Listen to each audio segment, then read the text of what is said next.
Bonjour à tous, bienvenue à l'émission de scène du jeudi.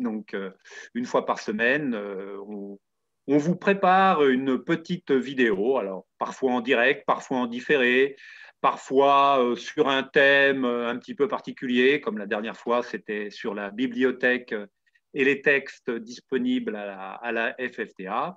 Et aujourd'hui, j'ai un invité, ce qui est quand même le premier but, c'est de discuter avec les gens, de leur faire parler de leur aventure théâtrale. Donc aujourd'hui, c'est André Dussard, donc, qui est de la compagnie Les Tréteaux Errants, qui est dans l'Aude, c'est bien ça, hein, dans l'Aude, À Périac de département Mer. numéro 11, à côté de Narbonne.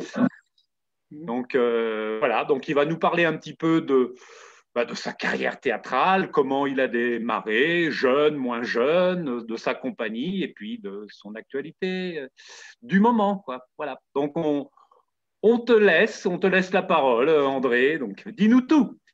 Bien, eh bien, écoute, je te remercie, Jean-Claude. Je remercie aussi toute ton équipe de ton accueil. Et puis, bien sûr, je remercie tous les théâtreux dont je fais partie et pour qui je dresse mes meilleurs souvenirs, mes meilleures affections. Voilà. Eh bien, commencer jeune, oui, j'ai commencé très jeune parce que ça fait 60 ans de théâtre amateur. Oui, je dis bien plus d'un demi-siècle de théâtre amateur. Et j'ai envie justement, à cette durée-là, j'ai envie d'ajouter d'autres chiffres. J'ai créé 4 troupes de théâtre amateurs en France, en fonction de ma vie personnelle et en fonction aussi de ma vie professionnelle. J'ai créé une troupe d'abord à l'armée, au service militaire. Ensuite, une troupe à Paris, j'en ai créé une aussi. J'ai en Picardie, à Saint-Quentin, dans l'Aisne, une troupe que j'ai animée et mis en scène pendant 35 ans. Et puis maintenant, en retraite, je suis dans l'Occitanie, près de Narbonne, à Périac de Mer. Voilà.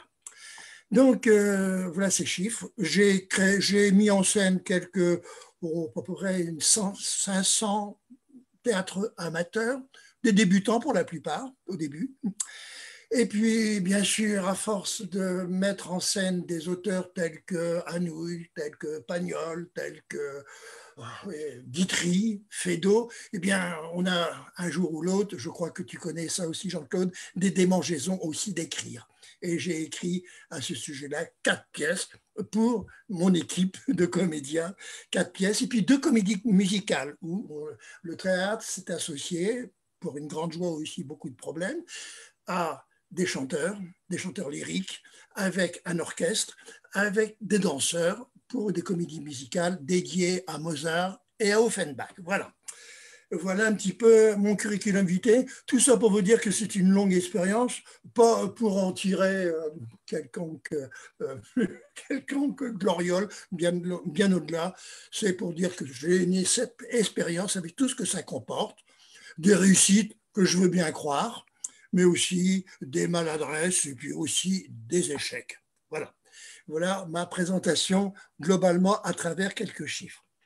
Maintenant, j'ai l'intention, eh bien justement, de revenir. Alors, ce qu'on attend un petit peu de toi, c'est que tu nous Oui, dises vraiment comment ça a commencé, le point de oui. départ, quoi. Vraiment, tu dis que tu as créé des troupes, mais est-ce que tu t'es lancé tout de suite dans la création d'une troupe ou tu as appris Oui. le théâtre déjà Alors, avant? Comment ça s'est passé au tout alors, départ, la quoi, la première genèse de tout ça? représentation, justement, je vais parler de la première représentation qui m'a donné l'envie de faire du théâtre pendant plus de 60 ans. Cette première présentation, j'en garderai un souvenir absolument inoubliable, car très original. Figure-toi que j'ai commencé à faire du théâtre, à créer une troupe à l'armée au service militaire. C'était à l'époque où on faisait le service militaire, mais un service militaire, moi, assez particulier. J'ai échappé de peu à la guerre d'Algérie. Et pour nous, jeunes à l'époque de 20 ans, la guerre d'Algérie, c'était une véritable angoisse, parce qu'on partait, nous, du contingent en Algérie, faire des fois 38 mois de service militaire. Et il y avait des risques, il y avait beaucoup de risques. Souvent dans l'école où je faisais des études d'ingénieur, eh bien, dans le hall de l'école, il y avait régulièrement des faire-part de décès de nos grands frères qui étaient partis quelques mois là-bas en Algérie. C'était l'angoisse, la peur. Et problème, quand on voit les gosses maintenant et qui se révoltent, le Covid-19, ça n'avait rien à voir parce que là-bas, on était vraiment en tentative, on était en guerre. Et des fois, une guerre un peu spéciale. On allait pour voir des colons là-bas en Algérie et des colons qui, des fois, pour la plupart, n'étaient pas très sympathiques avec les soldats comme nous. Alors, c'était quand même assez pesant. Et coup de chance, étant étudiant, j'ai eu un sursis et mon sursis s'est terminé juste après les accords d'Évian, c'est-à-dire juste après la guerre d'Algérie. Tout ceci pour dire que ça va avoir une certaine importance par rapport à l'histoire que je vais raconter. Donc, j'étais affecté dans une base aérienne près de Bourges, une base aérienne, et une fois les classes faites, c'est-à-dire la formation militaire, eh bien on s'ennuyait ferme dans cette base en pleine campagne berrichonne. On s'ennuyait ferme et peut-être pas dans la journée, mais les soirées étaient mortelles. Il y avait un foyer du soldat, imagine quelques tables où on pouvait jouer aux cartes. Il n'y avait même pas de télé à l'époque. Hein. Et puis, on s'ennuyait ferme. Et là, j'ai eu l'idée, avec des gens avec qui j'étais rentré, des appelés avec qui j'étais rentré en amitié, ils disent, mais si on faisait du théâtre, si on montait une théâtre, ça nous changerait un petit peu. Et alors, mais quoi monter? Parce qu'il y avait des hommes, donc il fallait choisir une distribution avec des hommes uniquement. Et j'ai choisi, mais sans chercher ailleurs, j'ai choisi une pièce, Ouragan sur le Ken. Je ne sais pas si tu connais cette pièce, si vous connaissez cette pièce, mais c'est la pièce d'un procès militaire. Et j'en parle bien sûr au commandant de la compagnie. Il lit la pièce, on lui dit non, je ne suis pas d'accord pour cette pièce-là, non, c'est une pièce militaire. Mais il dit c'est tout à l'honneur de l'armée. Oh oui, non, parce qu'il y a des répliques antimilitaristes. Non, moi je ne suis pas d'accord. Bon, on était un petit peu déçus, on a cherché une autre pièce. Et puis, je ne sais pas par quel effet, je suis appelé par le colonel de la base qui me parle de ce projet, qui a attendu vendre ce projet et qui m'en parle. Alors, expliquez-moi un petit peu cette pièce. Alors, je lui explique la pièce. Il dit, voilà, c'est une pièce de l'armée américaine. Sur l'armée américaine, voilà, il y a un jeune officier commandant en second d'un bateau qui, en plein typhon, en ouragan terrible, eh bien, qui est lui marin d'origine, conteste en quelque sorte les directives du commandant du bateau en ce qui concerne les manœuvres à faire sur la guerre. Et il demande carrément, avec l'assentiment de tous les officiers, il relève son commandant et il prend le bateau en main. Le bateau qui était vraiment en danger, en grand danger, eh bien, il arrive à sauver, enfin, à son avis, grâce à lui, le bateau est sauvé et l'équipage aussi. Mais ça, c'est un acte de mutinerie, relever son commandant. Et pour l'armée, c'est très grave. Et on assiste au procès. Le commandant m'explique, me pose des questions concernant la distribution, concernant les différentes choses. Puis il m'a dit, écoutez, cette pièce-là, vous allez la donner devant tous les officiers de la base.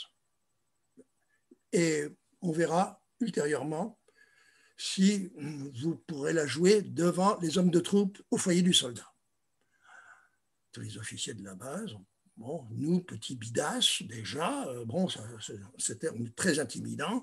Quand je raconte ça à mes amis, bon, mais on était quand même assez flattés, il faut le reconnaître, un peu cabot. Et on s'est mis à travailler cette pièce-là. Et là, pendant plusieurs mois, tous les soirs, des répétitions qui duraient 2 heures tous les soirs, eh bien, la vie a complètement changé à bord de la base. Complètement changé. Et puis le grand jour arrive. Voilà. Le grand jour arrive, donc les services techniques de la base installent un plateau, des coulisses, etc. Et on était éclairé par des projecteurs de piste, bien sûr. Projecteurs de piste, des gros projecteurs. Et puis, on était tous habillés, nous, bidas, on était tous habillés en costume avec des galons plein les bras. Moi, personnellement, j'avais 4 galons, j'avais un rôle de commandant à 20 ans. J'étais un peu jeune quand même. Et puis, tous impressionnés dans ces costumes-là, des costumes somptueux, d'officiers de marine. que le colonel de la base a réussi à nous trouver par rapport à un petit copain sur la base aéronavale de l'NBW. Et puis on attend, vous savez ce que c'est que d'attendre en coulisses, je ne vais pas te faire un dessin, tout le monde connaît l'appréhension, surtout dans ce cadre-là. Et puis on voit arriver, dans le mess des officiers, ou la représentation avait, on voit arriver des hommes et des femmes habillés en civil. On dit, tiens, il y a erreur là. Puis, regardant de plus près, mais c'est le commandant Intel, là, c'est le capitaine Intel. Puis ces dames-là, manifestement, c'est leur compagne ou leur épouse, qui était somptueusement aussi habillée en robe, pratiquement en robe de soirée. Alors, déjà, vous voyez, le paradoxe. Le paradoxe, c'est que des militaires, des bidasses comme nous, des civils bidasses habillés en militaire, et des militaires dans la salle habillés en civil. Déjà, c'est déjà un paradoxe. Et puis le spectacle commence. Alors déjà, pour la plupart, moi premier, c'était la première fois que je me présentais en public, et toute la troupe était comme ça. Déjà, le fait, on l'a tous connu, de répéter dans une salle déserte et brutalement avoir du public, l'acoustique n'est pas la même. Et l'acoustique est beaucoup plus resserrée. Et ce qui paraissait officiel devient plus réel de jouer devant du public. Et là, c'était la première chose. Puis on s'est rendu compte au fur et à mesure que la pièce montait, que les situations entre les officiers que nous jouions devient de plus en plus forte, et à tel point que finalement on avait l'impression que nos personnages, que je n'ai jamais connus après, que nos personnages prenaient une vigueur qu'elles n'avaient jamais connue. C'était une découverte de se sentir écouté par un public extrêmement attentif. On avait entre 20 ans et 24 ans, et on jouait des rôles d'officiers de théâtre qui en avaient beaucoup plus que nous et qui avaient une expérience humaine beaucoup plus importante que la nôtre. Ces officiers que nous jouions avaient le même âge que ceux qui étaient dans la salle. Et ça, c'est très important. Et là, comment dirais-je, on s'est senti absolument porté, car ces officiers, justement, venaient de connaître la guerre d'Algérie. Donc, il y avait un problème d'identification avec ces officiers qui vivaient un procès militaire. Identification d'autant plus importante qu'il y a eu un putsch, le putsch d'Alger. Le putsch d'Alger où une partie, 4 officiers, ont pratiquement séparé l'armée en deux pour faire un putsch, c'est-à-dire une prise de pouvoir. C'était l'époque de Gaulle. Et donc, je veux dire, il y avait une menace de coup d'État. Et tous les officiers de carrière, en quelque sorte, devaient choisir leur camp. Tu vois où je veux en venir par rapport à la salle, devaient choisir leur camp. Et certains qui avaient mal choisi, parce que le putsch n'a pas eu lieu, mais certains qui avaient choisi ça, et bien évidemment que leur carrière était pratiquement foutue.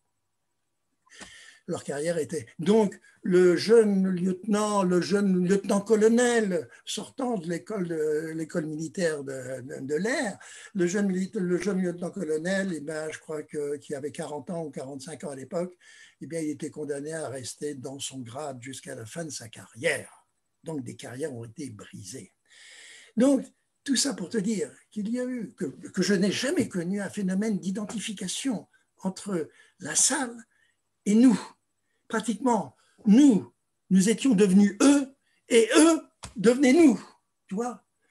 Donc ça, l'ambiance était absolument électrique. J'en garde un souvenir, et toute l'équipe en garde un souvenir absolument extraordinaire, qui nous a pris en charge, qui nous a mis en évidence le rôle du public dans une pièce, dans une représentation théâtrale. C'était un public qui était directement concerné. Et nous, on était bouleversés, changés, transformés, transfigurés en quelque sorte par cette symbiose qui existait entre les officiers qui étaient dans la salle, habillés en civil, et nous, civils habillés en militaire. Donc ça, si tu veux, c'est un souvenir absolument extraordinaire qui m'a engagé vraiment à faire du théâtre, vu une telle émotion. Alors, de ça, j'en ai eu confirmation, parce que finalement, on a joué devant les hommes de troupe, qui étaient des jeunes d'une vingtaine d'années.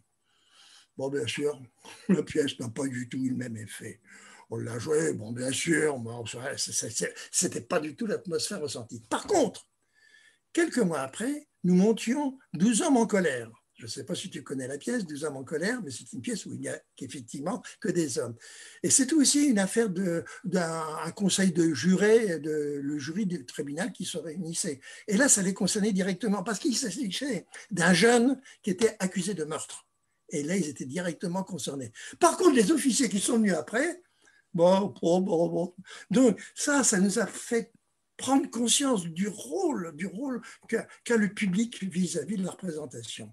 Et un rôle absolument considérable. Et quand on dit que finalement, telle pièce est tout public, je n'y crois pas. On a toujours intérêt à cibler au maximum le public. Parce que finalement, le public, on le sait bien, le public varie en fonction de son âge, en fonction de son expérience, en fonction de sa race, en fonction de sa culture, en fonction de tout ça. Et il y a des plaies, mais je l'ai connu ça par contre après, il y a un public parfaitement ciblé, eh bien, ça aide beaucoup le comédien à se transfigurer et à apparaître dans ses personnages.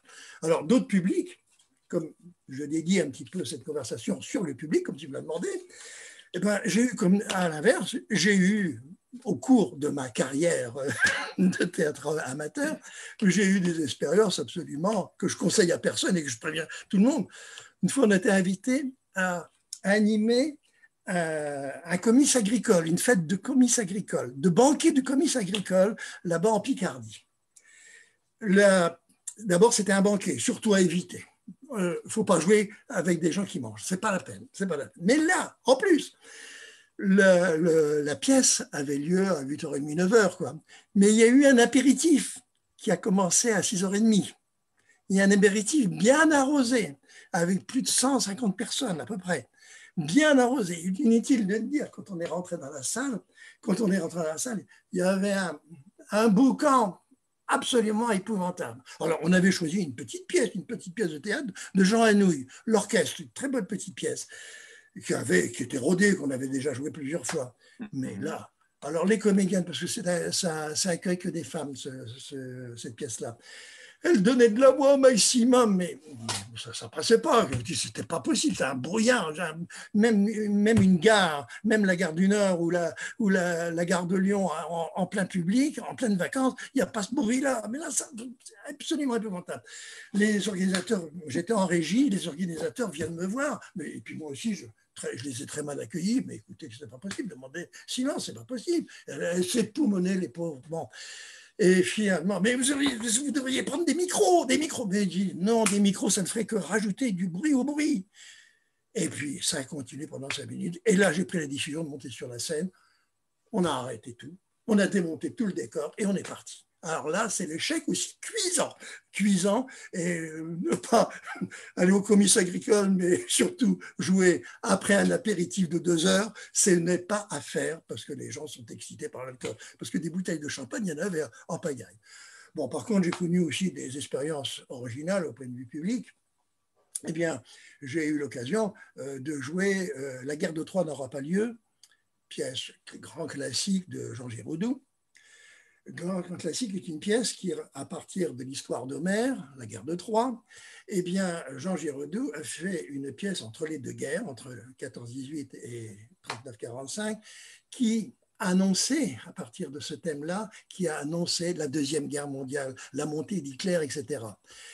Et on a joué cette pièce-là en Allemagne, devant un public de lycéens. Alors, on a certainement souvenir des séances de théâtre pour des lycéens. Bon, là, ça parle. Quand on est arrivé dans la salle, ça parlait normalement.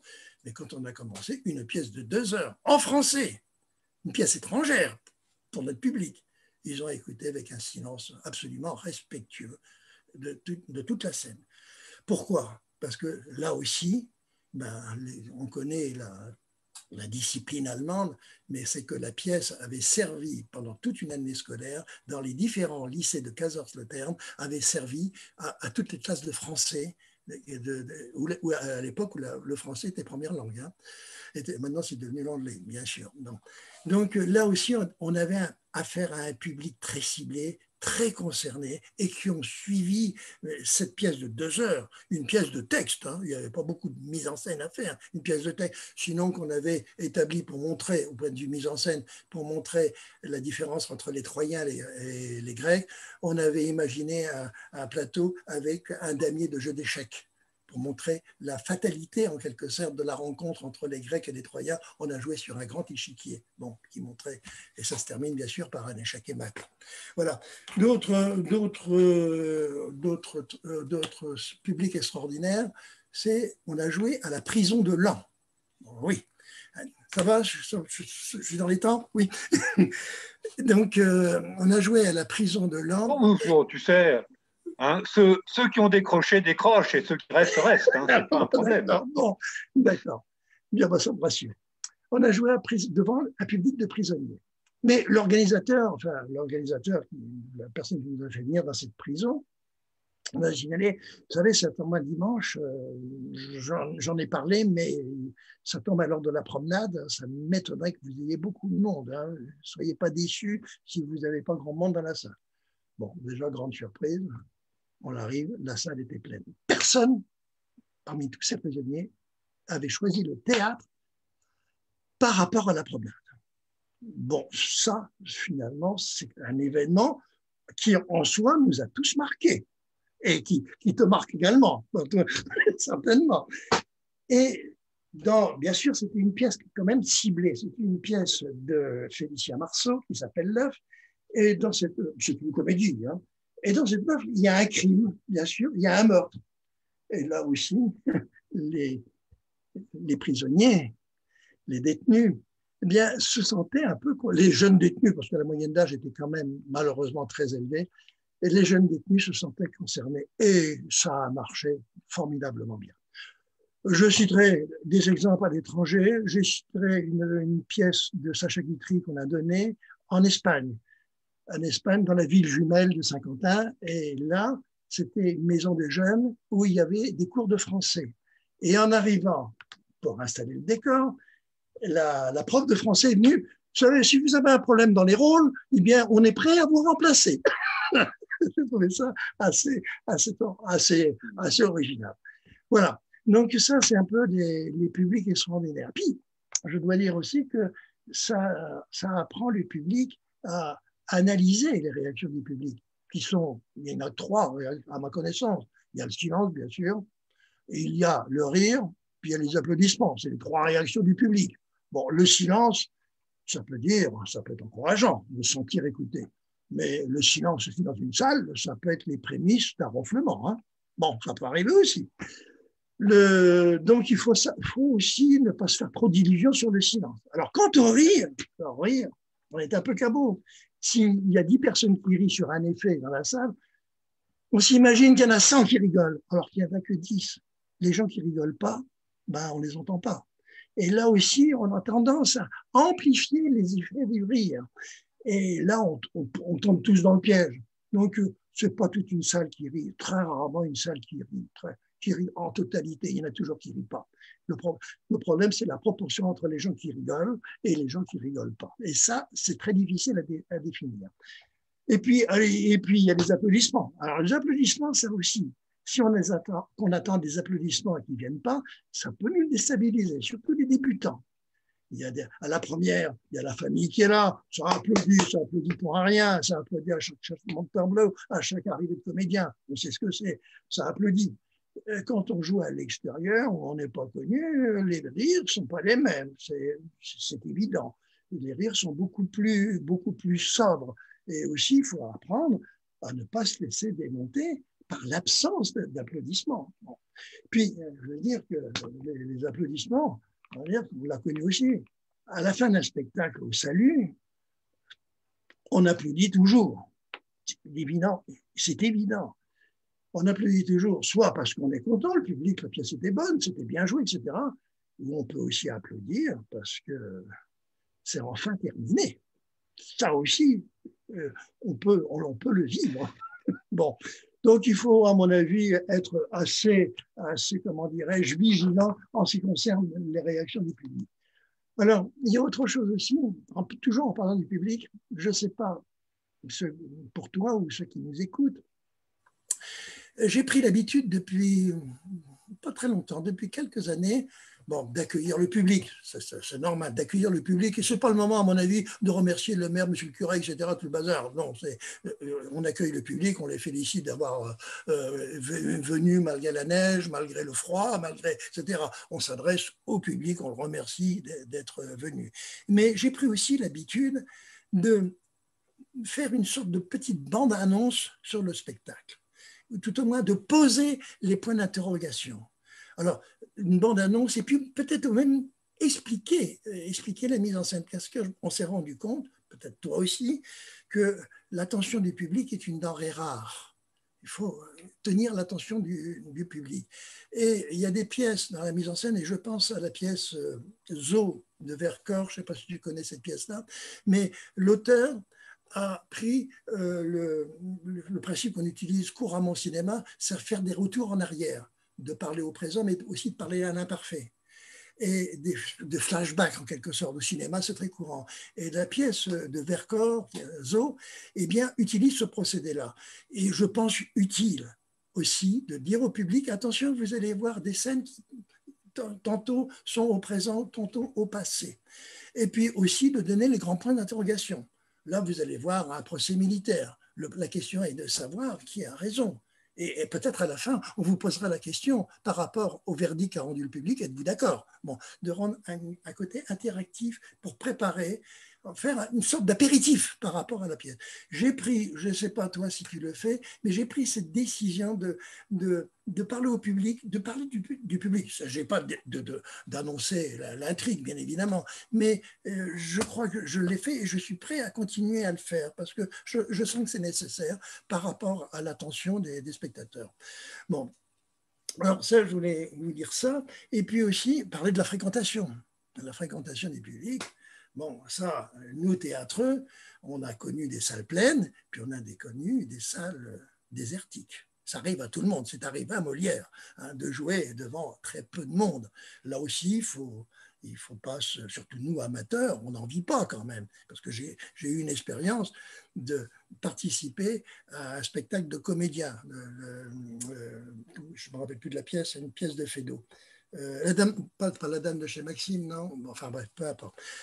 Et en participant à cette formation, à cette pièce, ben, je me suis rendu compte de certaines choses. Parce que quand on a affaire vraiment à un petit public, c'est relativement triste, mais il faut être au-dessus de ça. Les professionnels, moi j'ai vu jouer justement avec des professionnels, eh bien, ils jouaient tous les soirs. Eh bien, certains soirs, il n'y avait personne dans la salle. Personne. Ça arrive aussi certainement à des restaurateurs qui connaissent des salles combles, et puis des fois, le soir même, eh ben, on s'en va. J'ai connu ça, mais ces comédiens professionnels avec qui on jouait, ils n'étaient pas démontés pour autant. C'était un couple avec des enfants. Bon, on retourne et ils logeaient, ils faisaient leur théâtre dans une péniche en plus. Donc, ils avaient le logement à domicile. Donc, le public rentrait dans la péniche qui était aménagée, un petit théâtre qui faisait une petite cinquantaine de pieds. Ben, le soir où on ne jouait pas, eh bien, on montait, on allait boire un coup et puis on mettait les enfants couchés et puis voilà. Donc, les salles avec petit public, eh ben, ça connaît tout le monde connaît ça et je crois qu'il faut le prendre. Et si on joue devant un public qui est moins nombreux que les gens qui sont sur le plateau, ça nous est arrivé, ben, il faut jouer avec la même force, avec la même vigueur parce qu'ils ont droit à un spectacle. Mais surtout, pas dire au public, ben, c'est dommage qu'il n'y ait personne dans la salle, etc. Mais pourtant, non, le public qui est là, ben, au contraire, il faut le féliciter doublement. Oui, parce qu'eux sont là. Hein, voilà. Bon, voilà un petit peu ce que je vais... Alors, parle-nous un peu de ta compagnie actuelle, des Tréteaux Errants. Pourquoi les Tréteaux Errants? Combien vous êtes? Depuis quand elle existe, cette compagnie-là? Eh bien, alors, la compagnie des Tréteaux, j'ai dit tout à l'heure qu'en Picardie, j'avais créé une troupe qui s'appelait déjà les Tréteaux Errants. Tréteaux Errants, Tréteaux, c'est les tréteaux du théâtre, puis errant parce qu'on bouge tout simplement. Et puis, mais au départ, c'était aussi derrière ça très tolérant, très tolérant. Derrière ça, il y avait un jeu de mots, très tolérant. qui se prononce tréteaux errants. Bon. Et puis, arrivé ici à la retraite, là, en Occitanie, près de Narbonne, eh bien, pour des raisons pratiques, en vacances, j'avais eu l'occasion de jouer déjà en vacances, parce que ma femme est du pays d'ici, hein, et de Narbonne. Donc, on jouait ici, et puis les mairies qui nous acceptaient, eh bien, il fallait, le chèque qu'ils nous donnaient, il fallait bien le mettre au nom de quelque chose. Et donc, j'ai pris le nom des tréteaux errants. Et puis après, on a créé la troupe et puis on l'a créée du même nom. Donc, on a une certaine familiarité, fraternité, dirons-nous, avec la troupe du Nord et puis la troupe d'ici, dont on a le même nom. Donc, si on interroge Facebook D'accord, la troupe, Google, la on troupe du retrouve Nord existe toujours. La troupe du Nord existe toujours. Voilà. Voilà. Donc, alors maintenant, c'est le même esprit. Là, actuellement, on est pas loin d'une vingtaine d'acteurs. Donc, le problème, c'est de trouver des pièces qui emploient pas toujours ce monde-là, mais au moins une dizaine de comédiens, qui nous permet de vivre une vie de troupe avec ses avantages et aussi ses inconvénients, parce que mettre en scène une troupe avec plus de 10 personnes, c'est plus difficile que quand on est à 2 ou 3. J'ai une pièce que je joue avec mon épouse, on n'est qu'à 2, le bateau pour les paillards, bon, c'est beaucoup plus, ou les sardines grillées, je ne sais pas si tu connais cette pièce-là, eh bien là, ils sont qu'à 2, c'est beaucoup plus facile, mais on n'a pas l'atmosphère, la vie de troupe, que les professionnels vivent mal, ne vivent pas. Nous, on vit une vie de troupe, c'est les mêmes acteurs qu'on retrouve dans d'autres pièces, alors que les professionnels, ils sont une troupe pour une pièce donnée, puis après ils se dispersent. Il n'y a pas de troupe. En France, des troupes professionnelles, il n'y en a pas. Il y a la Comédie Française, et puis peut-être des troupes dans les grandes villes comme Nantes ou Strasbourg, mais il y a très peu de troupes. Alors qu'en Allemagne, il y a 500 troupes professionnelles, ce qui change tout. Différence avec l'Allemagne. Alors que nous, en France, on en a peut-être au grand maximum une dizaine. Des troupes professionnelles, il n'y en a pas. Voilà. Est-ce que j'ai répondu à ta question? Et donc, comment ça se passe actuellement, justement, avec 20 personnes? Quand est-ce que vous êtes vus pour la dernière fois? Est-ce que vous avez réussi à faire des choses depuis le mois de mars dernier, à vous retrouver ou Oui, on a réussi pour à l'instant, c'est jouer. un peu le stand-by sur les projets? Dis-nous un petit peu tout ça. Alors, on a réussi à jouer les premières, parce que j'ai repris, bien évidemment, la dernière pièce que je joue. Je t'ai parlé de la première pièce, c'était Ouragan sur le Ken, et la dernière pièce que j'ai jouée après une cinquantaine d'autres, c'est j'ai repris Ouragan sur le Ken. Donc, on a réussi en août à jouer en extérieur Ouragan sur le Ken. Mais là, dans ma mise en scène et aussi dans l'esprit, on l'a joué en costume militaire, etc. Mais là, j'ai vu la réflexion que j'ai posée, ce n'est pas le procès militaire comme c'était à la base aérienne, mais c'était plutôt la contestation de l'autorité, quelle qu'elle soit. C'était un procès militaire, c'est une mutinerie, mais finalement, que ce soit actuellement, ce qu'on vit actuellement, les gens qui prennent le pouvoir, qui sont amenés à prendre le pouvoir, que ce soit un chef d'entreprise, que ce soit un politique, que ce soit, sont systématiquement, il y a la contestation, systématiquement, c'est une rébellion continuelle. Donc, quand j'ai fait mon mot du début, au début du spectacle, à l'accueil des spectateurs, j'ai parlé de ça. Vous allez voir une pièce qui se passe à l'armée, mais la mutinerie qui peut se passer, la contestation ou la lutte contre les élites, hein, systématiquement, on la vit de nos jours. On est en rébellion, en mutinerie continuelle. Bon, et je crois que tu vois à quoi je fais allusion dans notre présent actuel de Covid. Tout ce qui peut être décidé systématiquement, que soit c'est trop ou pas assez, systématiquement. Donc, il y a une contestation et ça ne doit pas être marrant à la place de certaines personnes. C'est le Gaulois réfractaire, hein? Oui, c'est contestataire, mais contestataire systématique. On est en état de mutinerie continuelle. Voilà. Alors donc, les pièces, alors pour revenir... Et donc, c'est une pièce que vous avez réussi à jouer là dans les derniers... Alors, on l'a joué 3 fois. Pendant l'été, alors? Pendant l'été, on l'a joué, le public étant masqué et à l'air libre. Et on l'a joué en particulier, parce qu'aucune salle municipale nous autorise à jouer, c'est évident. Même à répéter, on ne peut pas répéter. Hein, on n'est pas comme chez toi, où tu peux Donc répéter. vous avez joué en extérieur, là, en plein air. On a joué en extérieur, voilà.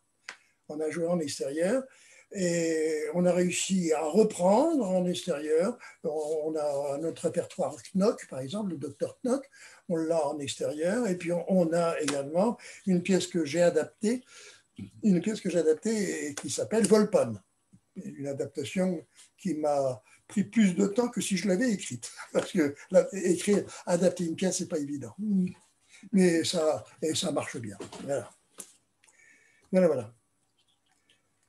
Donc, et là, depuis l'été, vous avez réussi à répéter ou pas? Non, on ne peut pas répéter. Si on a dû jouer, on était invité à un festival à Perpignan, on a demandé l'autorisation spéciale parce que c'est une pièce, c'était Volpone, on ne l'avait pas joué depuis 6 mois, c'était absolument indispensable de faire un filage. On a réussi à faire un filage et puis on a joué à Perpignan.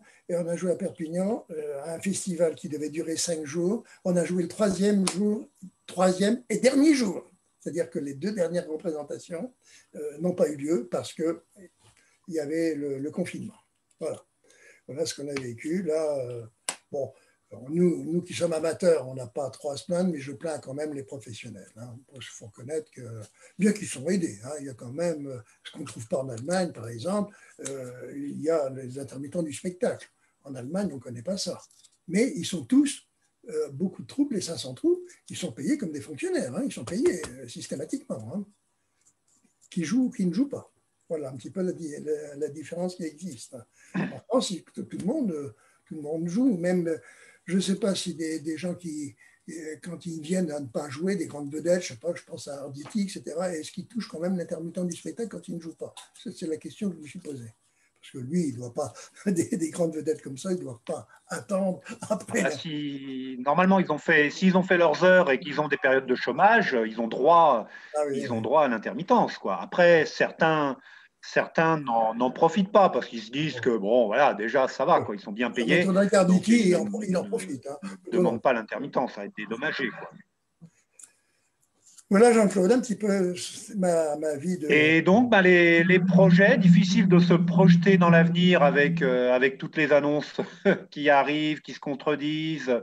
Mais voilà, comment tu vois l'avenir, toi, pour ta troupe, au niveau théâtral? Moi, je me pose des problèmes, actuellement même financiers. Tu as des idées? Est-ce qu'il y a une refondation? Est-ce qu'il y a de nouvelles choses? Eh bien, si je me pose le problème actuellement, on n'a pas de salaire, mais on a quand même des frais fixes. Les frais fixes, on loue un garage pour mettre notre matériel, notre remorque, etc., pour mettre nos costumes, et on paye une centaine d'euros par mois.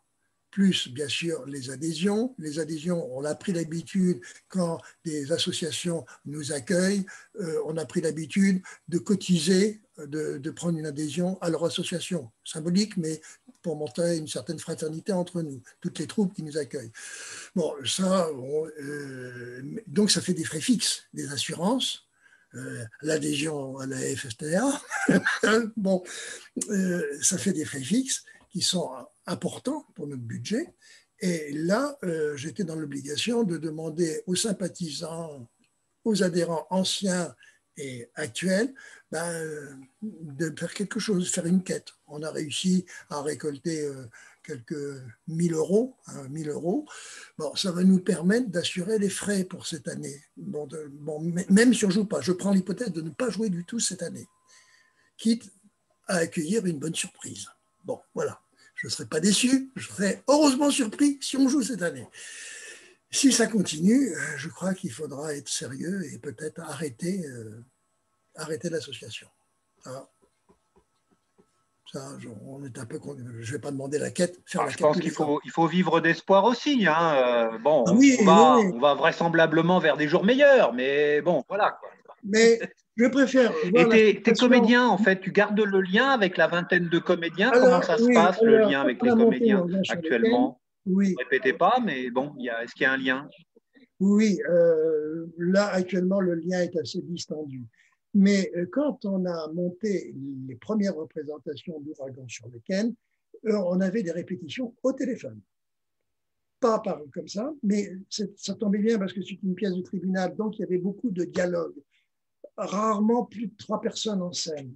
Encore plus rarement, exceptionnellement, 4 personnes en scène. Ça faisait jouer plus d'une dizaine de personnes quand même. Hein. Mais donc, on avait pris des rendez-vous au téléphone à 11h, de 11h à midi.